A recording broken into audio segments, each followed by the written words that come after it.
चलिए बढ़ते हैं आगे। भारत की आज़ादी के 75 साल आज़ादी के अमृत महोत्सव के मौके पर आज हम बात कर रहे हैं म्यूचुअल फंड्स की। आज़ादी के वक्त देश के लोगों के पास निवेश के कुछ गिने चुने विकल्प हुआ करते थे।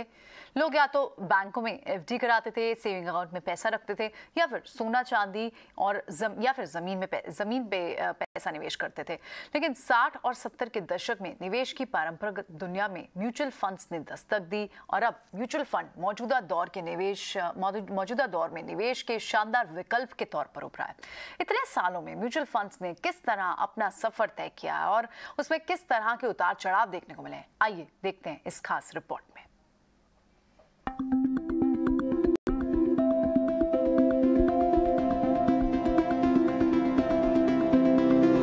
यूनिट ट्रस्ट ऑफ इंडिया, इसे हम यूटीआई के नाम से भी जानते हैं। साल 1963 में इसकी स्थापना के साथ भारत में म्यूचुअल फंड इंडस्ट्री का आगाज हुआ। मकसद था फाइनेंशियल मार्केट में आम आदमी की भागीदारी बढ़ाना और उसे समृद्धि के रास्ते पर ले जाना। भारतीय रिजर्व बैंक और भारत सरकार की पहल पर यूटीआई की स्थापना की गई। यूटीआई ने साल 1964 में पहली यूनिट स्कीम लॉन्च की थी। यूटीआई का गठन संसद के एक एक्ट के जरिए 1963 में किया गया था। शुरुआत में यूटीआई ने आरबीआई के मातहत काम किया। साल 1978 में आरबीआई को यूटीआई से अलग किया गया और उसी साल आईडीबीआई को आरबीआई की जगह यूटीआई के रेगुलेशन और एडमिनिस्ट्रेशन कंट्रोल का जिम्मा मिला और 1988 के अंत तक यूटीआई 6,700 करोड़ का फंड मैनेजमेंट करने वाला फाइनेंशियल इंस्टीट्यूशन बन गया। 1987 के बाद म्यूचुअल फंड्स का जो काफिला चला वो जल्द बड़े कारवां में बदल गया। दिसंबर 1987 कैन बैंक म्यूचुअल फंड, अगस्त 1989 में Punjab national bank mutual fund, नवंबर 1989 में इंडियन बैंक म्यूचुअल फंड, जून 1990 में बैंक ऑफ इंडिया, अक्टूबर 1992 में bank of Baroda mutual fund ने कदम रखा। जून 1989 में एलआईसी ने म्यूचुअल फंड की दुनिया में अपनी एंट्री की, जबकि जीआईसी ने दिसंबर 1990 में अपना म्यूचुअल फंड स्थापित किया। 1993 के आखिर तक म्यूचुअल फंड इंडस्ट्री के पास 47,004 करोड़ का एयूएम था। अब निवेशकों के हितों की रक्षा, सिक्योरिटी मार्केट के विकास और रेगुलेशन के मकसद से अप्रैल 1992 में सेबी का गठन हुआ। साल 1993 में म्यूचुअल फंड इंडस्ट्री में प्राइवेट सेक्टर ने दस्तक दी। पहली बार म्यूचुअल फंड को लेकर रेगुलेशन लाए गए। जुलाई 1993 में कोठारी पायनियर फंड आया, जिसका बाद में फ्रैंकलिन टेम्पल्टन में मर्जर हो गया। इस दौरान म्यूचुअल फंड्स के बहुत ज्यादा विकल्प आए। मार्केट में कंपटीशन भी बढ़ा, निवेशकों की दिलचस्पी भी बढ़ने लगी। 1996 में पहली बार सेबी म्यूचुअल फंड रेगुलेशंस में बदलाव किए गए और ये वो दौर था जब प्राइवेट सेक्टर की स्कीम्स का सीधा मुकाबला पब्लिक सेक्टर की स्कीम्स के साथ हुआ। धीरे धीरे म्यूचुअल फंड्स की संख्या बढ़ती गई और कई विदेशी स्पॉन्सर्स ने भारत में म्यूचुअल फंड स्थापित किए। म्यूचुअल फंड इंडस्ट्री ने इस दौरान कई मर्जर और एक्विजिशंस भी देखे।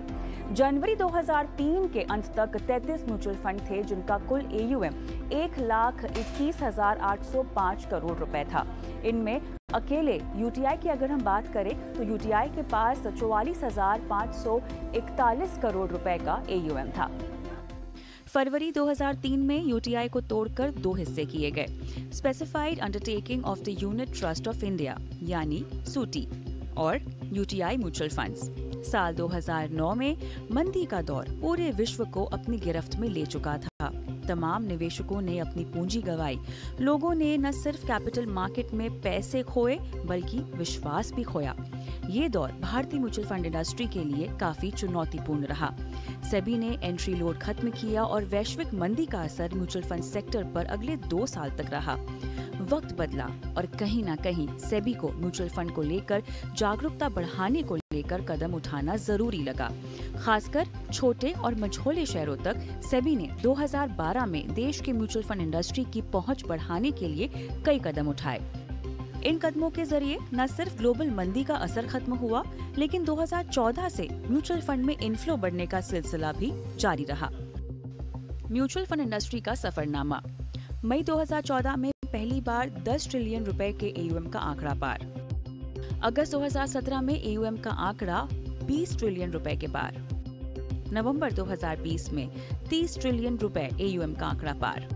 2012 और 2022 के बीच म्यूचुअल फंड इंडस्ट्री का साइज 6.89 ट्रिलियन रुपए से बढ़कर 35.64 ट्रिलियन रुपए हुआ। पिछले 5 साल में इन्वेस्टर फोलियो में लगातार तेजी देखी। जून 2017 के फोलियो 5.82 करोड़ से बढ़कर जून 2022 में 13.47 करोड़ पर पहुंचे। 2017 से औसत हर महीने 12.74 लाख नए फोलियो जुड़े। 2012 के बाद से म्यूचुअल फंड सेक्टर में जो तरक्की की कहानी लिखनी शुरू की है वो लगातार जारी है। SIP यानी सिस्टमैटिक इन्वेस्टमेंट प्लान यानी किश्तों में निवेश का तरीका, ये वो तरीका है जो कि आम लोगों के बीच में खासा लोकप्रिय हुआ है। उनकी छोटी छोटी बचत को मोटे मुनाफे में इस तरीके ने बदला है। SIP अकाउंट्स की बात करें तो 2016 में 1 करोड़ का मार्क पार करने के बाद जून 2022 तक ये आंकड़ा 5.55 करोड़ पर जा पहुंचा है। इसी बात से कहा जा सकता है कि वो दिन दूर नहीं जब आर्थिक आजादी का हर भारतीय का सपना पूरा होगा। चलिए इसी के साथ शो को फिलहाल यहीं समेटते हैं। नमस्कार।